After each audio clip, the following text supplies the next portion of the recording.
Sir ఒకటి పెన్నులో చెప్పండి, భవిష్యత్తు అమరావతిని ఏఐ సిటీగా మారుస్తా అని చెప్పి చంద్రబాబు నాయుడు గారు ప్రకటించడం జరిగింది. అంటే రాబోయే టెక్నాలజీ మొత్తం ఏఐ చుట్టే తిరుగుతుంది. సో ఒకవేళ నిజంగానే అమరావతిని ఏఐ సిటీగా మారిస్తే ఎన్ని లక్షల ఉద్యోగాలు వచ్చే అవకాశం ఉంది? ఎంత ఎంప్లాయ్మెంట్ మనకి అక్కడ క్రియేట్ అవుతుందంటారు? మేబీ వాళ్ళ టార్గెట్ అయితే 3 to 5 lakhs industry employment create చేయాలని ఉంది. అది 5 yearsలో అవుతుందా, 2 yearsలో అవుతుందా, 10 years అవుతుందా అనేది we have to wait and see. అయితే ఆర్టిఫిషియల్ ఇంటెలిజెన్స్ కొన్ని జాబులు పోయే అవకాశాలు కూడా ఉన్నాయి. కోర్టులు యాజ్ పర్ ఫారిన్ అనాలిసిస్ ఎక్కువ. అందుకే అమరావతి సిటీని భవిష్యత్తులో ఊహించలేము.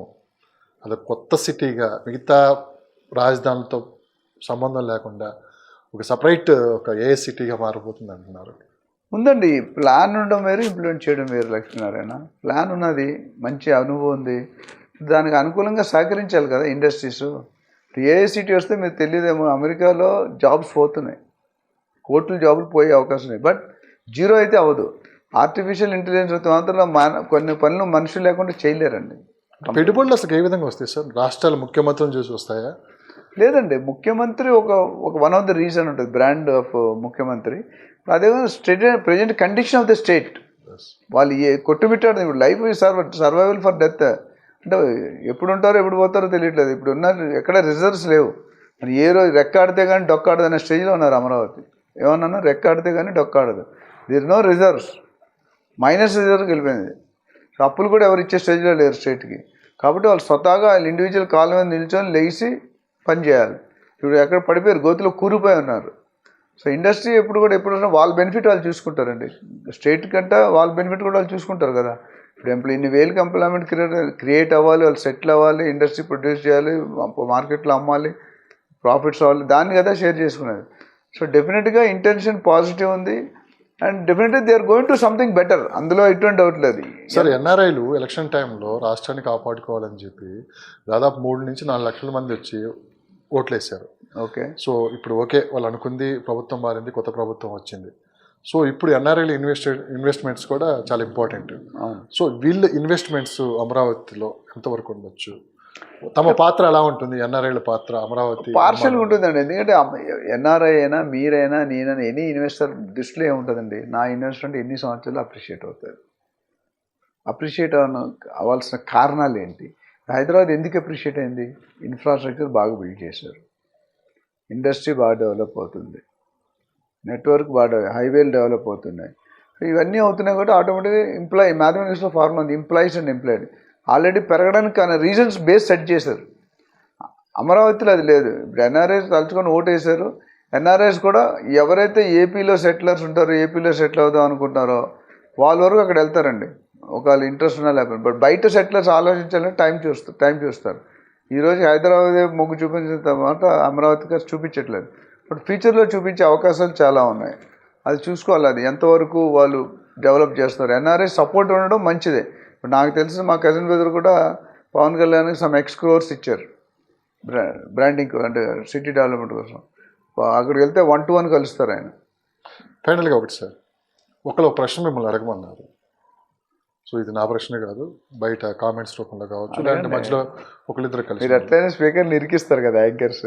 ఏంటంటే ఫస్ట్ రాష్ట్రం విడిపోయిన తర్వాత మొదటి ముఖ్యమంత్రి చంద్రబాబు నాయుడు గారు అమరావతిని ప్రకటించారు, అమరావతి రాజధాని అని చెప్పి కూడా ఆయన ముందుకెళ్లారు.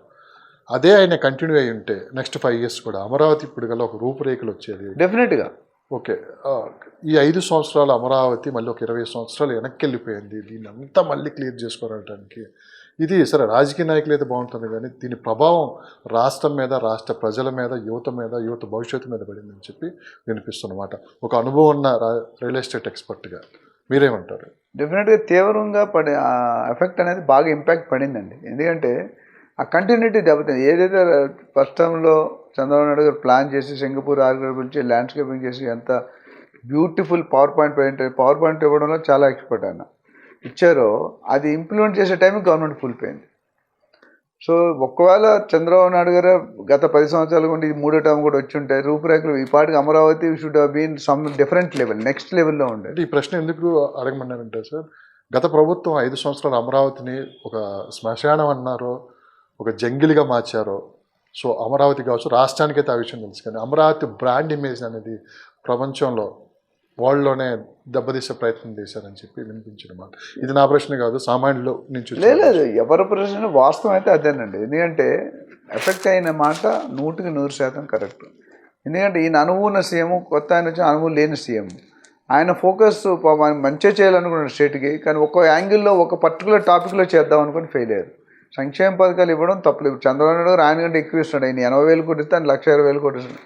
సంక్షేమ పథకాలు పెట్టడం తప్పు కాదు. But at the same time ప్యారలల్గా అటు ఎంప్లాయ్మెంట్, అటు రెవెన్యూ, అటు జీడిపి, అటు ఇండస్ట్రీ ఇవన్నీ కూడా చూడాలి. అవి జరగలేదుగా. నేను వైజాగ్లో వెళ్తాను, రోడ్లు చూస్తే నాకు బాధ అనిపిస్తుంది. వైజాగ్లో పుట్టాను, ఇక్కడ సెటిల్ అయ్యాను. సో ఇప్పుడు వైజాగ్ వెళ్తే ఫీల్ అవుతున్నాను. ఎందుకంటే నాది వైజాగ్ అని చెప్పుకోవడానికి వైజాగ్ ఆ స్టేజ్కి వెళ్ళిపోయింది. ఒక భోగపురం ఎయిర్పోర్ట్ తప్ప ఇంకేమీ లేవు చెప్పుకోవడానికి అక్కడ. సో ఓవరాల్గా చంద్రబాబు నాయుడు ఎప్పుడైనా కంటిన్యూటీ ఉన్నప్పుడు గ్రోత్ వేరే ఉంటుంది. కేసీఆర్ వరుసగా ప్రధానంగా ఆయన ముందు 2 లక్ష్యాలు, ఒకటి పోలవరం, 2 అమరావతి. అవును, చంద్రబాబు నాయుడు గారు ఇంకా 2 లక్ష్యాలు. పోలవరం కూడా అయితే ఫండ్స్ ఇచ్చారని పోలవరం కూడా అదే ఆయన 2 లక్ష్యాలు ఒకటే, అమరావతి అండ్ పోలవరం. ఈ 2 విషయాల్లో చంద్రబాబు నాయుడు గారు ఎక్కడ వెనక్కి తగ్గరు. ఎవరు ఎటువంటి అనుమానాలు పెట్టుకోవాల్సిన అవసరం లేదు. ఒక 5 సంవత్సరాల తర్వాత ఒక 50 to 60% ఏదైతే చెప్పారో అవన్నీ వాళ్ళు క్లియర్ చేయడానికి, అవన్నీ నిర్మించడానికి కూడా వాళ్ళు నిబద్ధతతో ఉన్నారని చెప్పి వినిపించడం. డెఫినెట్గా అది క్వైట్ పాసిబుల్ అండి. ఇప్పుడు 100% చెప్పలేం, కానీ ఛాన్సెస్ ఆర్ గుడ్. ఎందుకంటే ఆయన ఆలోచన కూడా ఏంటంటే చరిత్రలో శాశ్వతంగా ఆయన పేరు నిలబడిపోవడానికి 2 ఆంధ్రప్రదేశ్లో పోలవరం, అమరావతి పాసిబిలిటీస్ ఉన్నాయండి. అది ఏమంటానంటే ఆయన ఇప్పుడు కొద్దిగా కొట్టమిట్టాడుతున్న రవితేజ గారి డైలాగ్ ఉంది, టవల్కి ఎక్కువ లుంగికి తక్కువ మధ్యలో కొట్లాడుతున్నారని. అట్లా ఏంటంటే ఈయన గ్రోత్, ఆయన ఉన్న యాంబిషన్కి రైట్ నో రిసోర్సెస్ బ్యాకప్ లేదు. ఈ నెక్స్ట్ 1-2 years బ్యాకప్ క్రియేట్ చేసుకుంటారు. ఆయన ఖాళీగా కూర్చునే మనిషి కాదు, ఇన్వైట్ చేస్తాడు. ఇక్కడ పాజిటివ్ వైబ్స్ కూడా కనపడుతున్నాయి. ఎందుకంటే ఇటు బీజేపీతో మంచి సత్సంబంధాలు ఉన్నాయి. మరోపక్క పవన్ కళ్యాణ్ గారు కూడా అమరావతి విషయంలో చంద్రబాబు నాయుడు గారు ఎలాంటి నిర్ణయాలు తీసుకున్నా కానీ మా పూర్తి మద్దతు ఉంటుందని చెప్పి కూడా ఆయన చూడండి. లేదండి, నేను కూడా I'm positive about it, quite bullish. ఎందుకంటే ఆయన చేసిన మనిషి, గతంలో అనుభవం ఉన్నది, చేసిన మనిషి. హైదరాబాద్ ఒకప్పుడు ఏ స్టేజ్లో ఉన్నది అందరికీ తెలుసు. ఇప్పుడు ఏ స్టేజ్కి వచ్చింది ఆయన స్టార్టింగ్ రీజన్ ఆయనే. తర్వాత వచ్చిన ముఖ్యమంత్రులు అందరూ కూడా డెవలప్ చేస్తారు అందరు. ఇటువంటి అమరావతిని కూడా నాకు తెలిసి ఈ ప్రాబ్లమ్స్ నెక్స్ట్ 25 ఎండ్ వరకు మేజర్ ప్రాబ్లమ్స్ బయటపడతాడు అన్నది. నెక్స్ట్ 26, 27, 28 ఏదైతే ఉందో definitely it is going to be land mark. 5 సంవత్సరాల తర్వాత పెట్టుబడుదారులకి స్వర్గధామంగా అమరావతి మారబోతుందా? డెఫినెట్గా మారుతుంది. ఈ నెక్స్ట్ అవబోయే నెక్స్ట్ 4.5 years ఉంది కదా, ఈ 5 years ఒక చేంజ్ అనేది తీసుకొస్తారు. So thank you sir, thank you valuable time. చూద్దాం భవిష్యత్తు అమరావతి ఎలా ఉంటుంది. అదేవిధంగా హైదరాబాద్ కూడా మనం చాలా డిస్కషన్ మన తరపు నుండి as a real estate expert, real estate అనలిస్ట్గా ఆంధ్ర, తెలంగాణ 2 తెలుగు రాష్ట్రాలు కామన్ ఫ్యాక్టర్. ఆ మిగతా ఏమైనప్పటికీ 2 రాష్ట్రాలు కూడా బాగా అభివృద్ధిలో చెంది మిగతా ప్రపంచంలోనే ఒక ఐకానిక్ మోడల్గా 2 చేరుతానే నా గట్టి నమ్మకం. ఒక్కటైతే చెప్తాను లక్ష్మి గారు, ఇంతవరకు పబ్లిక్ ఆర్ సెయింగ్ నేను లండన్లో ఉన్నాను, మా అల్లుడు అమెరికాలో ఉన్నాడు అనే స్టేజ్లో ఉన్నారు. 20 సంవత్సరాల తర్వాత నేను హైదరాబాద్లో ఉన్నాను గర్వంగా చెప్పుకునే రోజు వస్తుంది, రావాలి. అమరావతిలో ఉన్నాను, హైదరాబాద్లో అమరావతి కానీ. So south Telangana. Thank you sir, thank you. Thank you.